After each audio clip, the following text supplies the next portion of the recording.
Happy Veterans Day. If you have Facebook, you've probably been told that if you don't share this photo, your Americanness is in question. It's almost as if supporting the troops is as much a part of being an American as holding a birth certificate. But 50 years ago, this was not the case. In my research, I've been trying to discover the reasons behind the dramatic paradigm shift in Americans' attitudes towards military involvement from the Vietnam War to the Iraq and Afghanistan wars. Our country went from this to this. From Burt Waldron, the deadliest sniper in the Vietnam War and the second deadliest sniper in U.S. history, whose name is almost entirely unknown, to Chris Kyle, the deadliest sniper in American history, also known as the American Sniper, in reference to the record-breaking movie made about him. So my question is, why? Why this shift? Well, I found that there's a long list of reasons, but the one I want to talk about today is patriotism, or rather, the changes in feelings of patriotism from the Vietnam War to now. In a poll conducted by the Roper Center in 1979, participants were asked, how much does the term unpatriotic apply to the Vietnam generation? 43% felt that the Vietnam generation was either greatly or fairly unpatriotic. In contrast, a Pew Research Center poll conducted in 2013 asked participants to either agree or disagree with the statement, I am very patriotic. Agree responses came from 70% of millennials, 86% of Gen Xers, and 91% of baby boomers. But again, why? Why this shift? What happened? You hear it all the time. September 11th changed everything. The catastrophic events of that day were horrible, and according to polls conducted by Gallup on that day in 2001, America's reaction was huge.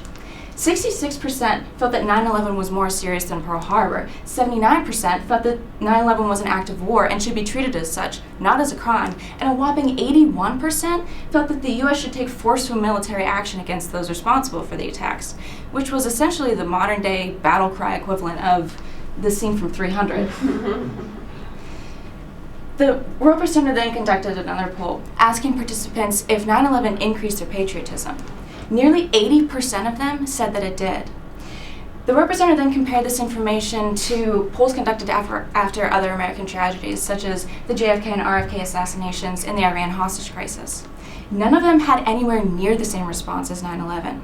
The JFK assassination was the only event of the three to also increase patriotism, and in fact, the Iran hostage crisis had responses indicating a decrease in patriotism. An AARP poll conducted later in 2011 asked participants if 9/11 still contributed to their patriotism. That was 10 years after the events, and 61% said yes. The Roper Center then also looked at polls conducted by the New York Times and by Fox News, asking what actions Americans felt constituted patriotism. In 1983, 72% felt that serving in the armed forces was a demonstration of patriotism. Last year, that number was up to 90%. So what's the connection between support for the military and patriotism? Well, it lies in the shift of perceptions of soldiers from the Vietnam War to the Iraq and Afghanistan wars. In the 1960s, communism was a threat to the American way of life, but it was a distant threat. Soldiers were sent to protect other countries from succumbing to the mentality of communism, and many Americans felt that that wasn't our fight. The military involvement overall was seen as unjust, and therefore the soldiers were seen and perceived as equally unjust. 9/11 gave America something the 1960s didn't, a unifying cause. Terrorism was a very clear, very close threat to America, and we sent our troops on a mission to eradicate that threat. The troops were seen as the ones who carried out justice, and they defended American ideologies. They became the heroes who fought off the enemy, heightening levels of patriotism and loyalty. But that's what we thought. There's a fine line between patriotism and nationalism. Post 9/11 America got these things a little confused.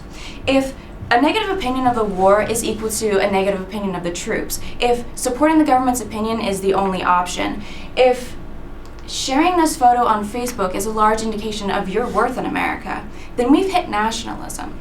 Whereas in the 1960s during the Vietnam War, dissent was rampant, it was almost sinful in the months following 9/11.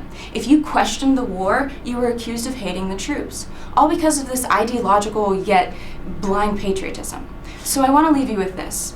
Carrie Silvers of NLP World stated, "We have a tremendous dichotomy today where there will be an unmatched support for our troops, but a questioning of our leaders. So yes, support the troops, especially on Veterans Day, and as well as on every other day.